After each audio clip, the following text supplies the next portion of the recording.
Sebentar, hidung saya ternyata pesek, nggak mancung ya. Nah, itu adalah salah satu topik yang akan saya ambil pada video kali ini. Saya Sina Nabila dengan NIM 2280 2244027. Di sini akan membahas mengenai bagaimana sih cara menghadapi insecure diri.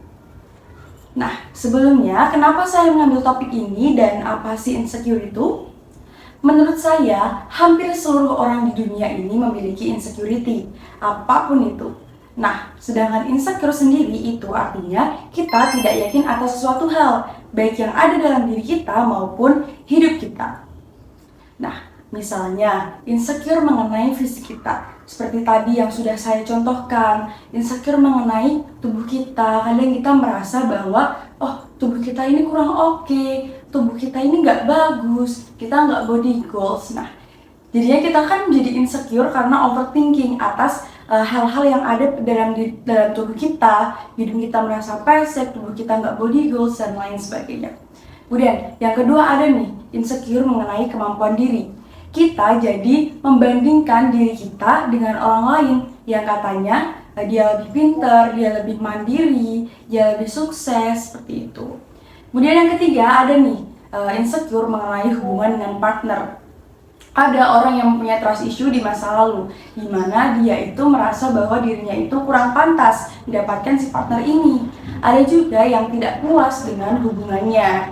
Kemudian ada juga nih, insecure di lingkungan sosial. Seperti apa sih? Kadang kita tuh merasa bahwa ketika di lingkungan sosial, ketika kita bersosialisasi, itu kadang kita merasa kita tuh takut bahwa apa yang keluar dari mulut kita itu adalah hal bodoh. Kita takut dijudge, seperti itu. Padahal menurut saya itu ya manusia itu tuh penuh dengan keraguan dan ketidakpastian. Berkaca pada diri sendiri. Dulu ketika saya kecil, saya juga belum kenal yang namanya insecure. Saya belum kenal yang namanya overthinking. Tapi ketika saya bertumbuh dewasa, rasa insecure itu mulai ada. Rasa insecure itu mulai tumbuh dan menyelimuti diri saya.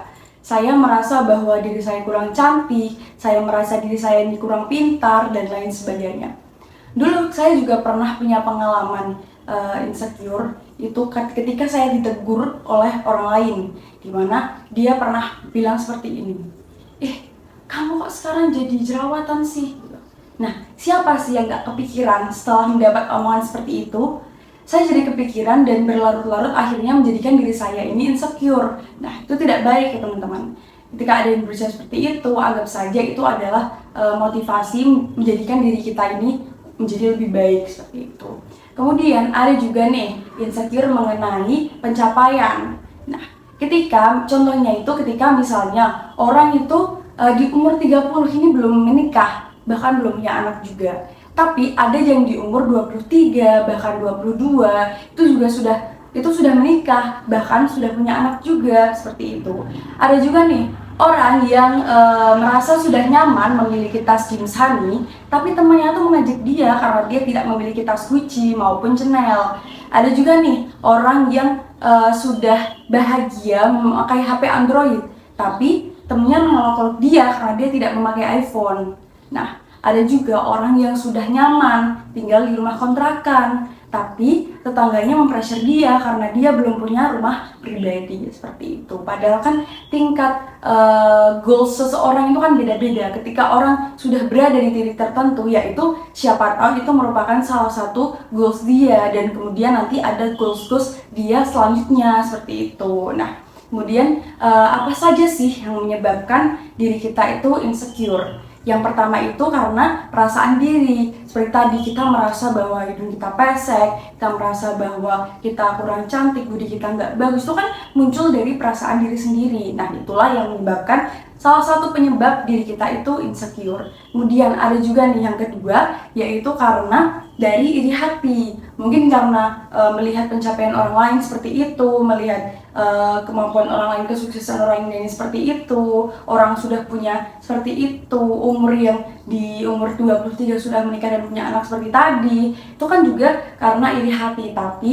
jangan pernah menjadikan iri hati itu sebagai hal yang negatif, tapi jadikan sebagai hal positif. Seperti apa? Seperti jadikanlah sebagai motivasi. Oh, dia di umur 20 sudah sukses, dia di umur 20 sudah mempunyai ini itu. Nah, jadikan hal tersebut itu hal positif. Dengan cara apa?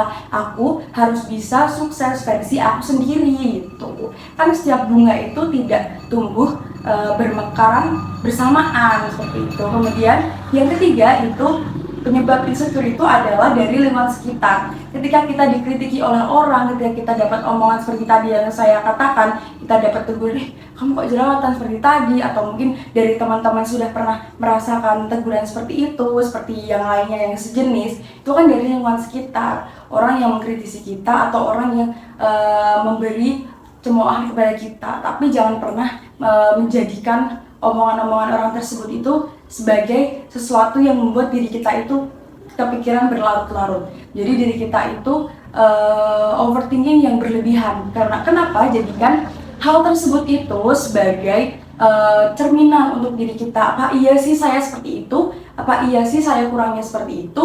Seperti itu kan. Jadi ambil saja, siapa tahu omongan orang tersebut itu terdapat pesan untuk diri kita seperti itu. Kemudian yang terakhir adalah karena kita kurang bersyukur. Nah, salah satu atau poin yang penting di sini ini karena kita merasa kurang bersyukur. Kita kurang bersyukur atas apa yang Tuhan berikan kepada kita, atas apa yang sudah Tuhan gariskan pada hidup kita. Yakinlah bahwa hidup kita ini sudah Tuhan tata terbaik dengan sangat baik versi Dia gitu. Kemudian bagaimana sih cara menghadapi rasa insecure itu? Yang pertama, poin yang paling penting seperti tadi yang sudah saya katakan, yaitu bersyukur. Kita harus senantiasa bersyukur atas apa yang Tuhan berikan kepada hidup kita, kepada diri kita, fisik kita, dan lain sebagainya. Bahkan Tuhan sudah memberikan kesehatan pada kita pun adalah sebuah nikmat yang luar biasa. Jadi kita sebagai makhluk yang sudah diberikan banyak sekali hadiah, banyak sekali kenikmatan, ya kita harus mensyukurinya.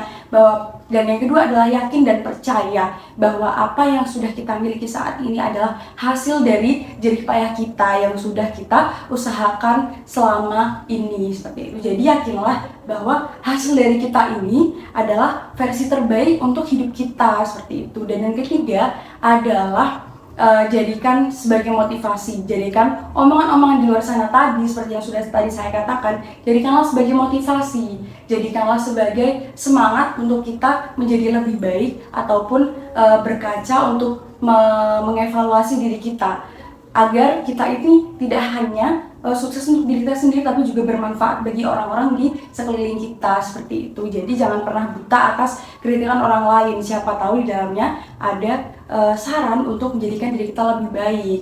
Tapi juga semua hal, segala sesuatu tersebut adalah tentang rasa cukup, karena kita cantik, kita baik versi kita sendiri. Cukup sekian presentasi dari saya. Kurang lebihnya mohon maaf. Wabillahi taufiq wal hidayah. Wassalamualaikum warahmatullahi wabarakatuh.